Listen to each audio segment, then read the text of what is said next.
আমাদের অনন্য স্টোরি সকল প্রকার পার্ট গল্প দেখতে আমাদের চ্যানেলটি সাবস্ক্রাইব করে পাশে থাকা বেল আইকনটিতে ক্লিক করে অল নোটিফিকেশন অন করে দিন। আর বলতে পারল না আদিত্য। নূরের দিকে তাকাতেই ও থমকে গেল। চারপাশে সব শূন্য হয়ে গেল। হার্টবিট প্রচণ্ড গতিতে বাড়তে শুরু করে দিল। হা করে চেয়ে রইল নূরের দিকে। এই অতি সামান্য সাজেও কাউকে এত সুন্দর কিভাবে লাগতে পারে? আদিত্যকে এভাবে তাকিয়ে থাকতে দেখি নূর লজ্জায় লাল হয়ে গেল। ওড়নার কোনা ওরে আঙুল দিয়ে পেঁচাতে লাগলো আর এদিক ওদিক তাকাতে লাগলো। নূরের লজ্জায় লাল আভা ছড়ানো মুখটা যেন আরও সৌন্দর্য হাজার গুণ বাড়িয়ে দিয়েছে। আদিত্য তাকিয়ে আছে তো আছি, আর কোনো হুঁশ জ্ঞান নেই। নূরের ডাগর ডাগর চোখে কাজল দেওয়াতে চোখ দুটো আরও অপূর্ব লাগছে। হঠাৎ করে আদিত্যের চোখ গেল নূরের ঠোঁটের দিকে। পিঙ্ক কালারের লিপস্টিক দেওয়া ঠোঁট দুটো দেখে আদিত্যের সারা শরীরে কারেন্ট বয়ে গেল। গলা কেমন শুকিয়ে যাচ্ছে। শুকনো ঠোক গেল আদিত্য। প্রচুর গরম লাগছে ওর। শরীর দিয়ে ঘাম বের হচ্ছে। আদিত্য এখনো নূরের ঠোঁটের দিকে তাকিয়ে আছে। ওর তীব্র ইচ্ছা জাগছে নূরের ওই পিঙ্ক রসালো ঠোঁট দুটো ছুঁয়ে দেয়ার। না, আর পারছে না আদিত্য। এক ঝটকায় অন্যদিকে তাকিয়ে চোখ বন্ধ করে নিল আদিত্য। হাত দুটো শক্ত করে মুঠো করে নিয়ে নিজেকে অনেক কষ্টে নিজেকে নিয়ন্ত্রণ করার চেষ্টা করছে। আদিত্য চোখ বন্ধ করা অবস্থাতেই নূরকে বলল, চুমু দিয়ে চলে যাও তুমি। নূর একটু অবাক হলো। এমন করে চোখ বন্ধ করে কথা বলছেন কেন উনি? নূরের কেন যেন হালকা মন খারাপও হলো। নূর চুমু দিয়ে চলে যাওয়ার জন্য দাঁড়াতেই আদিত্য খপ করে নূরের হাতটা ধরে ফেলে। নূর ভীষণ লজ্জায় পড়ে যায়। নূর লজ্জায় আর আদিত্যের দিকে ঘুরে তাকায় না, উল্টা দিকে ঘুরে দাঁড়িয়ে থাকে। আদিত্য নূরের হাত ধরে থেকে বলে, আর কখন আমার সামনে ঠোঁটে লিপস্টিক দিয়ে আসবে না। নিজেকে কন্ট্রোল করতে পারবো না, কোনো ভুল করে বসবো। কথাটা বলেই আদিত্য নূরের হাত ছেড়ে দেয়। নূর লজ্জায় আর এক মুহূর্ত দাঁড়াতে পারে না ওখানে। দৌড়ে চলে আসে ওখান থেকে। আদিত্য ঠোঁট কামড়ে হাসে। গালে হাত দিয়ে একটু মুছে নিয়ে হাতটা সামলে আনে আদিত্য। দেখে ওর আঙুলের সাথে নূরের লিপস্টিক লেগে আছে। আদিত্য আঙুল নিয়ে নিজের ঠোঁটের ওপর রাখে। তারপর নূরের লিপস্টিকের ওপর চুমু খায়। তারপর বিড়বিড় করে বলে, পাগল করে দিবে তুমি আমায় নূর পাখি। নূর বাসায় এসে সোজা নিজের রুমে চলে যায়। রুমে ঢুকেই দরজা বন্ধ করে দরজার সাথে পিঠ ঠেকিয়ে দাঁড়িয়ে জোরে জোরে নিঃশ্বাস নিতে থাকে। বারবার শুধু আদিত্যের কথাটা কানে বাজছে। নূর দুহাত দিয়ে মুখ ঢেকে লাজুক হাসে। হার্টবিট খুব দ্রুত চলছে। এ কেমন অনুভূতি? এমন অনুভূতি আগে কখনো হয়নি ওর। কেন এসব হচ্ছে তা বুঝতে পারছে না নূর। তবে যাই হোক, এসব নূরের কাছে কেন যেন ভালো লাগছে, যে ভালো লাগা আগে কখনো হয়নি ওর। নূর 5 মিনিট হলো ওভাবেই দাঁড়িয়ে আছে। হঠাৎ দরজায় কলিং বেল বেজে ওঠায় ওর ভাবনার ছেদ পড়ে। বাসায় এখন বর্তমানে নূর ছাড়া আর কেউ নেই। রিপা ভার্সিটিতে এখনও ফেরেনি। আর রবিনা বেগম রবিকে স্কুল থেকে আনতে গিয়েছে। তাই নূর নিজের রুমের দরজা খুলে মেইন দরজার কাছে দেখতে যায় কে এসেছে। নূর ভাবে হয়তো ছোট মা রবিনকে নিয়ে চলে এসেছে। তাই আইহোল না দেখেই দরজা খুলে দেয়। কিন্তু দরজা খুলতেই যাকে দেখল তাকে দেখে নূর অন্তরাত্মা ভয়ে আটকে উঠল। এই লোকটা আবার এসেছে। এখন কি করবে ও? বাসায় তো কেউ নেই। ভয়ে জমে যাচ্ছে নূর।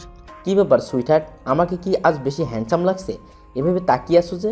দেখতে চাইলে দেখো, তবে ভিতরে আসতে দাও, তাহলে আরও ভালো করে দেখতে পাবে। আর আমিও তোমাকে ভালো করে দেখতে পাবো। চাইলে আরও অনেক কিছু করতে পারবো। নূরের পুরো শরীর স্ক্যান করে। শয়তানি হেসে একটু টেনে টেনে কথাগুলো বলল জনি। জনির এমন কথা আর কদিষ্টি দেখে নূরের সারা শরীর ভয়ে আর ঘৃণায় ভরে উঠল। জনি হলো রবিনা বেগমের ভাইয়ের ছেলে। 1 নম্বরের বদমাস, মদখোর আর মেয়ে বাঁচল। নূরের উপর ওর কদিষ্টি অনেক আগে থেকেই। মাঝে মধ্যেই এই বাসায় আসে আর নূরের দিকে লোভনীয় দৃষ্টিতে তাকিয়ে থাকে। নানাভাবে নূরকে ছোঁয়ার চেষ্টা করে। নূর এই লোকটাকে দেখলেই ভয়ে ভয়ে থাকে। যতক্ষণ জনি বাসায় থাকে বেশিরভাগ সময় নিজের রুমেই বসে থাকে নূর। কাউকে কিছু বলতেও পারে না নূর, কারণ ও জানে ওর কথা কেউ বিশ্বাস করবে না, উল্টা ওকেই সবাই খারাপ বলবে। কি হলো সুইটহার্ট, সরো ভিতরে ঢুকতে দাও। জনির কথা শুনে নূরের ভয় আরও বেড়ে গেল। বাসায় এই মুহূর্তে কেউ নেই, ওনাকে এখন কিছুতেই ঠকতে দেওয়া যাবে না। নূর কোনো রকমের সাহস নিয়ে বলল, ছোট মা বাবা বাসায় নেই, আপনি একটু পড়াশুন। নূরের কথা শুনে জনি হাতে যেন চাঁদ পেয়ে গেল। এমন একটা সুযোগই তো ও খুঁজছিল। নূর যেই দরজাটা বন্ধ করতে যাবে তার আগে জনি হাত দিয়ে দরজা ঠেকালো, জোর করে দরজা ঠেলে ভিতরে ঢুকে পড়ল। তারপর দরজাটা বন্ধ করে দিল। নূরের দিকে লোভনীয় দৃষ্টিতে তাকিয়ে বলল, এটা তো আরও ভালো কথা সুইটহার্ট, আমরা দুজন একা কিছু রোমান্টিক মুহূর্ত তৈরি করতে পারবো। কি বলো? বাই দা ওয়ে, আজকে কিন্তু তোমাকে সেই হট লাগছে। জনির দরজা বন্ধ করা এমন চাহানি আর বিচ্ছিরি কথা শুনে নূরের সারা শরীর ঘৃণায় রি করছে। ভয়ে ওর আত্মা পেরিয়ে যাচ্ছে। কি করবে এখনো? আজকে ওর সব শেষ হয়ে যাবে। নিজেকে কিভাবে বাঁচাবে ও? নূর দৌড়তে নিজের রুমের দিকে যাওয়ার জন্য পা বাড়াতেই জনি খপ করে ওর হাতটা ধরে ফেলে। শয়তানি হাসি দিয়ে বলে, কোথায় যাচ্ছ সুইটহার্ট? মাত্রই তো খেলা শুরু হয়েছে, এখনই চলে যাবে? তা কি করে হয়? এখনও তো অনেক মজা করা বাকি আছে। কথাটা বলেই জনি নূরের হাত টেনে নিজের কাছে আনার চেষ্টা করে। নূরের ভয়ে যান বেরিয়ে যাচ্ছে, আর সহ্য করতে না পেরে নূর কান্না করে দেয়। কান্না করতে করতে কাকুতি মিনতি করে বলে, ছেড়ে দিন আমাকে, আপনার পায়ে পড়ি, দয়া করে আমার এত বড় ক্ষতি করবেন না, প্লিজ ছেড়ে দিন। কান্না করতে করতে হাত ছাড়ানোর চেষ্টা করতে থাকে নূর। জনি নূরের হাত টেনে নিজের আরও কাছে এনে বলে, সেটা কি করে হয় সুইটহার্ট? আর তুমি কাঁদছো কেন? আমি কি কষ্ট দেবো নাকি? আমি তো তোমাকে অনেক আদর করব। কথাটা বলেই জনি এক হাত নূরের কোমরে রাখে। নূরের ঘৃণায় গা গলিয়ে আসছে। জনির হাত থেকে ছাড়া পাওয়ার জন্য নিজের সর্বশক্তি দিয়ে জনিকে একটা ধাক্কা দেয়। ধাক্কা খেয়ে জনি খানিকটা পিছিয়ে যায়। নূর সেই সুযোগে এক দৌড়ে নিজের রুমে চলে যায়। রুমে এসে দরজাটা আটকাতে গেলে জনি এসে দরজা ঠেলে ধরে। নূর প্রাণপণ চেষ্টা করছে দরজা আটকানোর। হঠাৎ এমন সময় বাসার কলিং বেল বেজে ওঠে। জনি ঘাবড়ে যেয়ে ওর হাত ঢিলা হয়ে যায়, আর এই সুযোগে নূর দরজা বন্ধ করে দেয়। দরজার সাথে পিঠ ঠেকিয়ে স্বস্তির নিঃশ্বাস নেয়। জনি যেয়ে দরজা খুলে দেখে রবিনা বেগম চলে এসেছে রবিকে নিয়ে। জনি একটা জোরপূর্বক হাসি দিয়ে বলল, আরে তোমরা এসে গেছো, তোমাদের অপেক্ষায় করছিলাম। রবিনা বেগম জনিকে দেখে হেসে ভেতরে ঢুকে বলল, আরে তুই কখন এলি? কেমন আছিস? এই তো ভালো, মাত্রই আসলাম, তোমাদের জন্য অপেক্ষা করছিলাম। আচ্ছা বস, আমি চা নাস্তা দিতে বলছি। না না ফুফি, আমার একটা জরুরি কাজ আছে, আমি এখন আসছি, পরে অন্য সময় আসবো। বলেই জনি তাড়াহুড়ো করে বেরিয়ে যায়। নূর বাথরুমে যেয়ে শাওয়ার ছেড়ে দিয়ে শাওয়ারের নিচে মূর্তির মতো দাঁড়িয়ে থাকে। একটু আগের ঘটনা মনে পড়তেই নূরের সারা শরীর ঘৃণায় ভরে যায়। নিজেকে দুনিয়ার সবচেয়ে অসহায় ব্যক্তি মনে হচ্ছে। আজ ওরা আরেকটু দেরিতে আসলেই ওর সব শেষ হয়ে যেত। নূরের বারবার জনির এই জঘন্য কথা আর ছোঁয়াগুলো মনে পড়ছে। নূর ফ্লোরে হাঁটু কেড়ে বসে পড়ে। তারপর হঠাৎ চিৎকার করে কাঁদতে থাকে। কেন সবসময় আমার সাথেই এমন হয়? কি দোষ আমার? এর থেকে মরে যাওয়া ভালো। কান্না করতে করতে এসব বিলাপ করতে থাকে নূর। জনি যেখানে যেখানে ছুঁয়েছিল নূর সেসব জায়গায় চড়ে চড়ে ঘষতে থাকে। ঘষতে ঘষতে চামড়া প্রায় উঠে রক্ত বের হয়ে যায়। তবুও নূর থামে না। প্রায় 2 ঘন্টা যাবৎ শাওয়ারের নিচে বসে আছে নূর। হাত পা ঠান্ডা বরফ হয়ে গেছে। সারা শরীর ধীরে ধীরে অবশ হয়ে আসছে। চোখ দুটো ঝাপসা হয়ে আসছে। একসময় নূরের চোখ বন্ধ করে ফ্লোরে লুটিয়ে পড়ল। নূর পেট পেট করে চোখ দুটো খুলল। নূর মাথাটা প্রচণ্ড ভারী আর ব্যথা করছে। মাথায় হাত চেপে ধরে কোনো রকমে উঠে বসল নূর। চারদিকে তাকিয়ে দেখল ও এখনো বাথরুমেই আছে। ওপরে এখনো শাওয়ার চলছে। নূর ওঠার চেষ্টা করতেই সারা শরীরের ব্যথায় কোঁকে উঠল। পুরো শরীরে অসম্ভব ব্যথা অনুভব করছে। নূর কোনো রকমে পানির কল ধরে ওপরে উঠে দাঁড়ালো। আস্তে আস্তে রুমে এসে ভেজা কাপড় পাল্টে নিল। তারপর বিছানায় শুয়ে পড়ল। ওর আর নড়ার ক্ষমতা নেই। একটু পরেই শরীর কাঁপিয়ে জ্বর এসে গেল। ভার্সিটিতে আদিত্য কৃষ্ণচূড়া গাছের নিচে বসে আছে নূরের অপেক্ষায়। আজ কেন যেন ওর খুব অস্থির অস্থির লাগছে। মনের ভেতর কেমন ছটফট করছে, কিন্তু কেন তা বুঝতে পারছে না। ধীরে ধীরে আধ ঘন্টা পেরিয়ে গেল, তবু নূরের আসার খবর নেই। আদিত্য ভাবছে, নূরের কি এখনো ক্লাস শেষ হয়নি? এত দেরি হচ্ছে কেন? আবার এটা ভেবে নিজেকে সান্ত্বনা দেয়ছে, হয়তো কোনো এক্সট্রা ক্লাস আছে, এজন্য দেরি হচ্ছে, একটু পরেই হয়তো চলে আসবে। দেখতে দেখতে 1 ঘন্টা পার হয়ে যায়, নূর এখনো আসছে না। এবার আদিত্যের অস্থিরতা আরও বাড়তে থাকে, মনের ভেতর কেমন যেন ভয় লাগতে শুরু করে। তাহলে কি নূর আজকে আসেনি? না না, এসেছে, হয়তো কোনো কাজে আটকে গেছে, একটু পরেই চলে আসবে। এইসব ভাবতে ভাবতে 2 ঘন্টা পার হয়ে যায়। মেয়েটা কি সত্যি আসেনি আজ? কিন্তু কেন আসেনি? কি হয়েছে ওর? কোনো সমস্যা হলো না তো? আচ্ছা, ওর কি শরীর খারাপ করেছে? এইসব ভাবতে ভাবতে আদিত্যের অস্থিরতা আরও বাড়তে লাগলো, কেমন যেন দম বন্ধ হয়ে আসছে ওর। আদিত্য শার্টের ওপরে 2টো বোতাম খুলে দিল নিজের অস্থিরতা দূর করার জন্য। তারপর উঠে এদিক ওদিক পায়চারি করতে লাগলো। না, কিছুতেই শান্তি পাচ্ছে না। আদিত্য আর থাকতে না পেরে ওখান থেকে বেরিয়ে এলো। বেরিয়ে এসে তাসির আর আবিরদের কাছে দাঁড়ালো। আবির আর তাসির আদিত্যকে দেখে একটু অবাক হলো। তাসির প্রকুচকে বলল, কিরে, তোকে এমন এলোমেলো দেখাচ্ছে কেন? আর নূর কই? ওকে তো আজ দেখলাম না। আদিত্য চিন্তিত সুরে বলল, নূর আজ আসেনি এখানে। তাসির বলল, আজ ক্যাম্পাসে আসেনি? জানি না। তারপর আদিত্য আবিরকে জিজ্ঞেস করল। আবির, তুই তানিকে জিজ্ঞেস করতো নূর এসেছে কিনা। আবির বলল, ভাই, তানি তো আজ ভার্সিটিতে আসেনি, ওর মামা নাকি অসুস্থ, তাকে দেখতে গেছে। তাসির আদিত্যের কাঁধে হাত দিয়ে বলল, হয়তো তানি আসেনি, তাই নূরও আসেনি, তুই চিন্তা করিস না। আবির একটু দুষ্টুমি করে বলল, হ্যাঁ ভাই, টেনশন করিস না, একদিন চুমু না খেলে মরে যাবি না তুই। আদিত্য ধমক দিয়ে বলল, শাট আপ, সবসময় খালি তোর ফান। শরীরের জ্বর আর ব্যথা নিয়েই দুপুরে রান্না করছে নূর, না করেই বা কি উপায় আছে। জ্বরের কারণে সকালে উঠে কাজ করতে না পারায় রবিনা বেগম দুনিয়ার কথা শুনিয়েছে, তাই এখন জ্বর নিয়েই কাজ করছে নূর। রবি অবশ্য ওকে কাজ করতে না করেছে, কিন্তু ওই ছোট মানুষের কথা এই বাড়িতে কেউই বা শুনবে।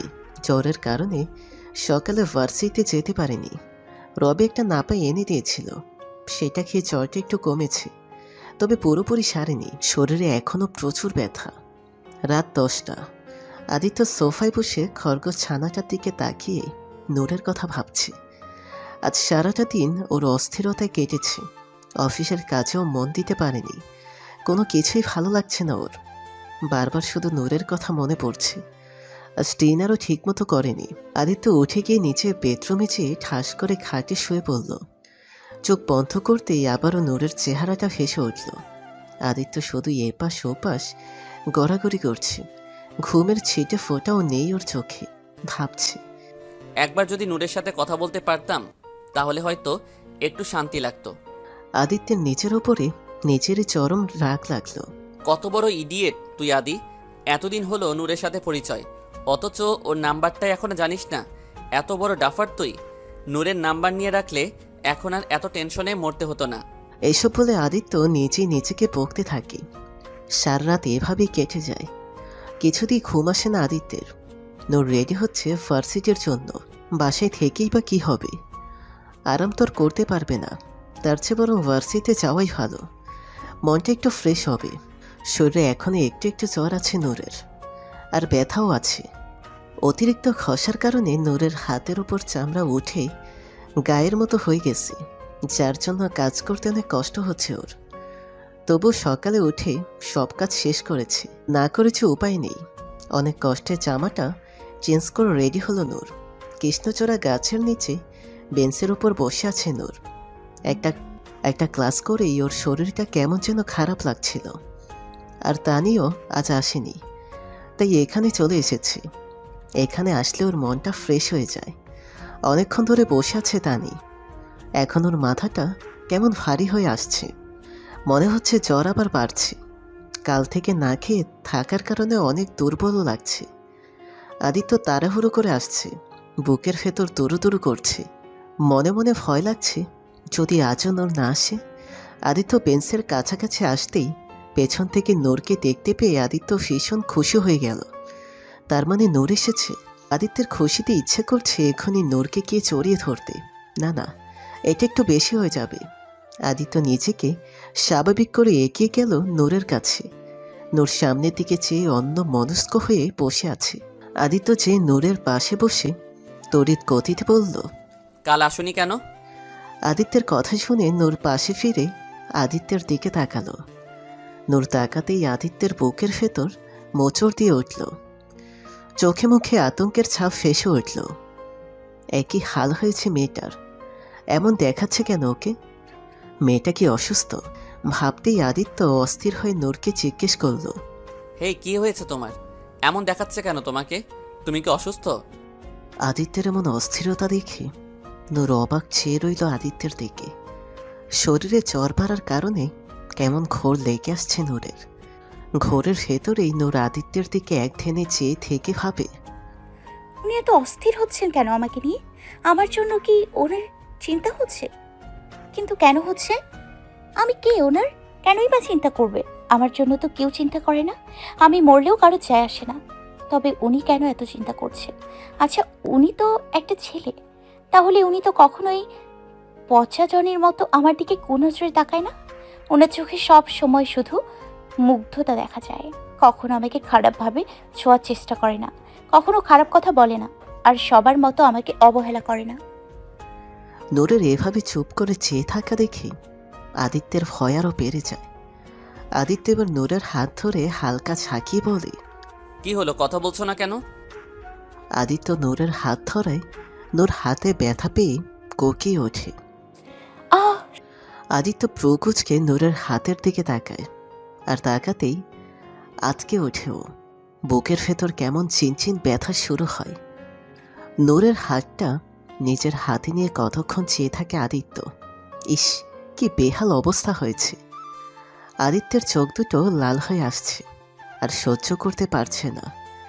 চোখ বন্ধ করে নেয় আদিত্য। কিছুক্ষণ দম নিয়ে আবার চোখ খুলে চোয়াল শক্ত করে তাতে দাঁত চেপে নূরের দিকে তাকিয়ে বলল, কিভাবে হয়েছে এটা? কে করেছে? Tell me everything. নূরের চোখ দুটো ঝাপসা হয়ে আসছে, শরীরটা অবশ হয়ে আসছে।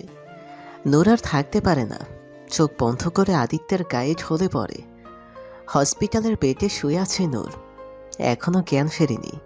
পাশে টুলের ওপর বসে আছে আদিত্য, দুই হাতের কোনোই বেডের ওপর ঠেকিয়ে। হাতের আঙুলগুলো মাথার দুপাশে চুলের মধ্যে ঠকিয়ে চুল টেনে ধরে মাথা নিচু করে বসে আছে। টেনশনে মাথাটা ফেটে যাচ্ছে ওর। নিজের ওপরে চরম রাগ লাগছে। নূরের জীবনে কিছু একটা সমস্যা আছে, সেটাও বুঝতে পারলেও এখনো পর্যন্ত সেই বিষয়ে কিছু জানতে পারছে না। এটা ভেবেই ওর রাগ লাগছে। নূরের শরীরে যে মাঝে মধ্যেই আঘাতের চিহ্ন দেখা যায়, সেটাও ওর নজর এড়ায়নি। নূরকে কিছু জিজ্ঞেস করলে কখনোই ঠিকমতো বলে না। আদিত্য বুঝে গেছে নূর কখনোই নিজে থেকে কিছু বলবে না। যে করেই হোক ওকে সব কিছু জানতেই হবে। এতদিন চুপ করে থাকলেও আর না, বিশেষ করে আজকের এই ঘটনার পরে তো কিছুতেই না। আদিত্য জেনেই ছাড়বে, যে করেই হোক। কিছুক্ষণ আগের কথা মনে করছে আদিত্য। তখন যদি ও না থাকতো তাহলে না জানি কি হয়ে যেত।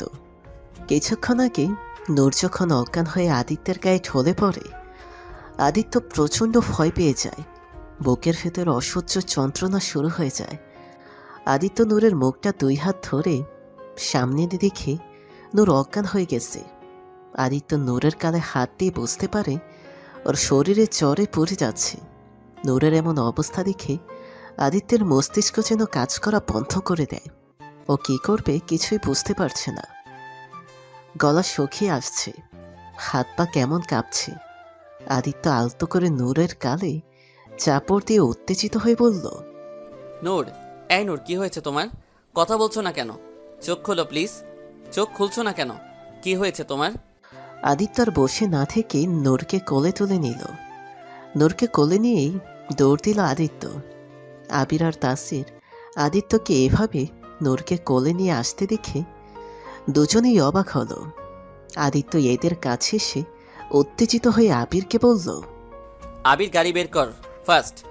তাসির চিন্তিত স্বরে বলল, কি হয়েছে? আর নূর এভাবে বেহুশ হয়ে আছে কেন?